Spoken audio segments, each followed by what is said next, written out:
मेरा सवाल बीजेपी सरकार से है कि आप ये कम्युनिटी पे बात करते हैं, हिंदू मुस्लिम, महंगाई पे और बेरोजगारी पे बात क्यों नहीं की जाती? जवाब युवाओं के लिए क्या किया जा रहा है? आप तो यहाँ पूछे गए क्वेश्चन को भी हिंदुत्व पे लाके खत्म कर रहे हैं। उसने महंगाई बेरोजगारी की बात पूछी, मैं ये पूछती हूँ अच्छा सारी मस्जिदें तोड़ दीजिए, आपको जहाँ से जो मिल रहा है आप मंदिर बना लीजिए, उसके बाद क्या मंदिर बनने के बाद सब युवा जितने बैठे हैं सबको नौकरी मिल गई? ना सैलरी बढ़ रही है, रोजगार भी नहीं है और महंगाई की जो सीमा है वो पार हो गई है।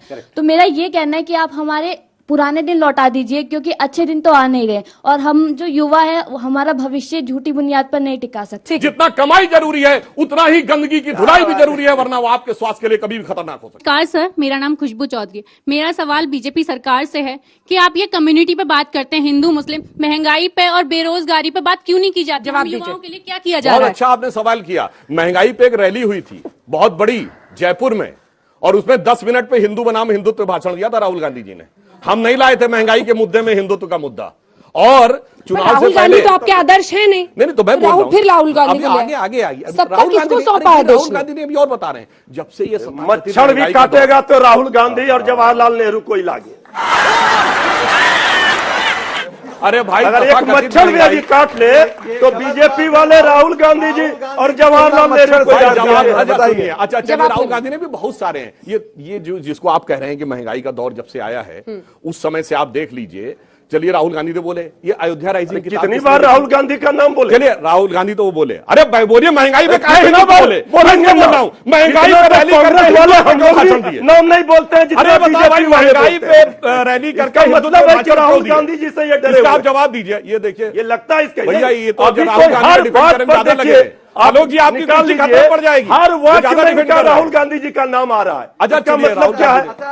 आलोक जी मंद मुस्कुरा रहे, मैं समझ नहीं पा रही हूँ क्यों कह रहे हैं कि डर सकता है। राहुल गांधी से आप लोग डरे हुए, इसीलिए हमेशा राहुल गांधी का नाम लेते हैं। अच्छा मृत्युंजय जी, नहीं, मैंने तो उदाहरण क्योंकि महंगाई बेरोजगारी पर सवाल है। जिस पार्टी के नेता ने सबसे ज्यादा महंगाई का विषय उठाया वो खुद महंगाई की रैली में हिंदुत्व पे भाषण देता है और फिर सवाल हमसे पूछता। मैंने सिर्फ टेक्निकल मैं एक मिनट मैं एक सवाल पूछ लेता हूँ। एक मिनट पहले मैं एक क्वेश्चन पूछूंगी।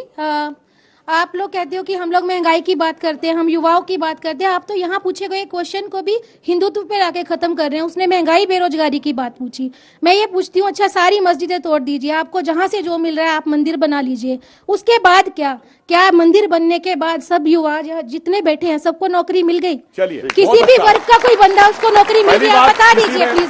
हनुमान चालीसा का पाठ कर लिया, उसे नौकरी मिल गई? तोड़ने की बात नहीं की, आप कुछ भी कर लीजिए सर, क्या इससे महंगाई कम हो रही है? सबसे ज्यादा पढ़ाई लिखाई और सबसे ज्यादा रोजगार परक कम्युनिटी श्रीनगर में कौन थी? कश्मीरी पंडित मार के 6 महीने में भगा दिए गए। तुम्हें शर्म है? आइए सुनिए तो इसे सुनिए। अब देखिए, डिस्टर्ब मत करिए। जवाब मुझसे पूछा गया है, आप मत बोलिए। हिंदू मुसलमान हिंदू मुसलमान नहीं, मेरी बात सुनिए।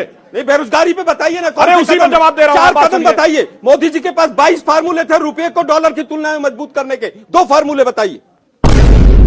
जब मुख्यमंत्री थे 22 फार्मूले हैं मेरे पास। मुझे भी शासन करना आता है। भाइयों बहनों मित्रों, ऐसे नहीं होता है। कैसे होता है बताओ जरा। मैं सारे युवाओं को बताना चाहता हूं, पढ़ाई भी जरूरी है, विकास भी जरूरी है, नौकरी यानी पढ़ाई लिखाई कमाई तीनों जरूरी है। मैं उदाहरण देना चाहता हूं, अभी कोरोना काल था, ठीक, पढ़ाई लिखाई कमाई से ज्यादा जरूरी क्या हो गया था कि मुंह पे मास्क रहे कि वायरस अंदर ना घुसने पाए, और अगर अंदर घुस जाए तो अंदर इम्यूनिटी इतनी रहे कि वायरस को किल कर दे।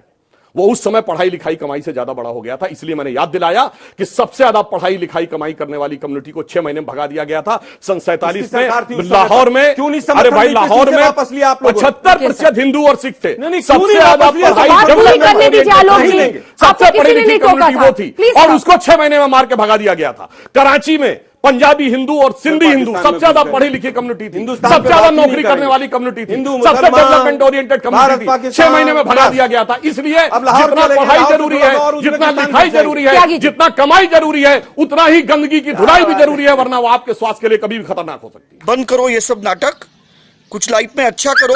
क्या धीरे धीरे शालीनता पूर्वक अपनी बात करने की इजाजत है? बिल्कुल पूरी इजाजत। क्या चिल्लाना जरूरी नहीं है? एकदम नहीं है। तो मैं शालीनता के साथ कहना चाहता हूं कि हमारे मित्र ने मेरी प्रतिबद्धता को लेकर कुछ सवाल उठाए।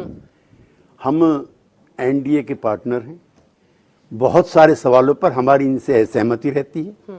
हमारा इनकी पार्टी में मर्जर नहीं है, ये मृत्युंजय जी भी जानते हैं, हमारे बिहारी मित्र हैं। लेकिन समय समय पर किसान वाला आपने सवाल उठाया, मैं तो अपने मित्रों की उपस्थिति में कहना चाहता हूं, कमेटी बननी चाहिए, एमएसपी का कानून लागू होना चाहिए। अब जो गेहूं पे लगाया है प्रतिबंध, उससे एमएसपी से कम दाम पर गेहूं बाजार में आ गया है, नंबर 1।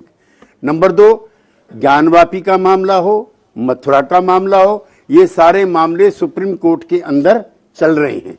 लिहाजा किसी भी पार्टी के किसी भी नेता को उत्तेजनात्मक बयान देकर के देश के माहौल को खराब करने का प्रयास नहीं करना चाहिए। ठीक है, ठीक है, ये बीजेपी के लिए ही संदेश है सुधांशु जी, ठीक है ना?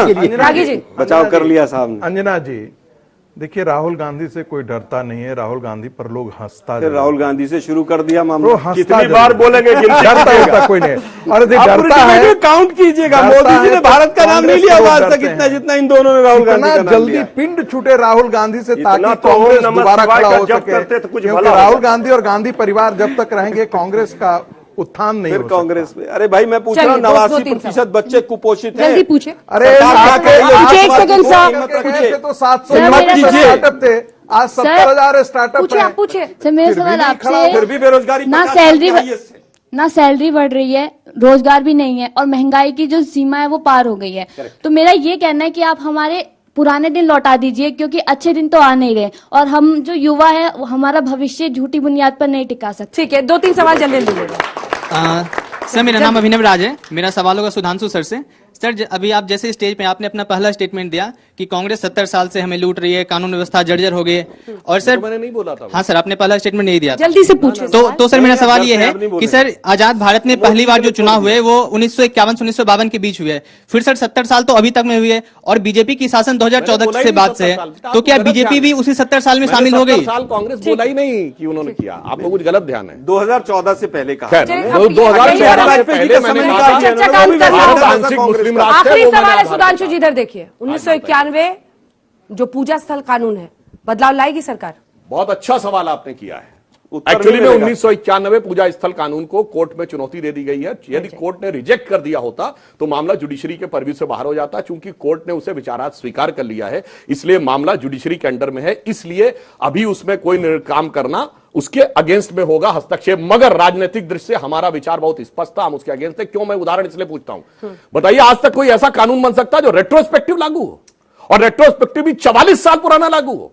और जब 1991 में किया गया तो क्या सरकार के पास रिलीजियस प्लेसेस कितनी थी उसका डाटा है उस एक्ट में? नहीं। रिलीजियस प्लेसेस का स्टेटस क्या था इसका डाटा है? नहीं। रिलीजियस प्लेसेस के स्टेटस की डेफिनेशन क्या है? नहीं। इतना नॉन सब्सटेंटिव इलॉजिकल कानून लाकर और उसको ये कहते हैं। और दूसरी बात, अगर इतनी ईमानदारी है, मानता हूं, तो फिर कहो ना कि 1990 के बाद जितने मंदिर तोड़े गए थे कश्मीर में, ये लोग कहें सेकुलरिज्म के सूरमा, उनको भी रेस्टोर करेंगे, वो भी तो 47 से पहले का स्टेटस है। तो दोस्तों आपने देखा इस डिबेट में बात हो रही थी बेरोजगारी की, महंगाई की, और सुधांशु त्रिवेदी क्या बोल रहे थे? मंदिर तोड़ दिया गया, हिंदू मुसलमान, हिंदू सिख, हिंदुत्व, इन सब बातों पे डिबेट को घुमा रहे थे, गुमराह कर रहे थे। कहीं बीच बीच में राहुल गांधी भी आ जा रहे थे। तो दोस्तों इस तरह से डिबेट को मतलब मुद्दे से भटका कर इधर उधर ले जाया जाता है, मुद्दे पे बात नहीं होती है।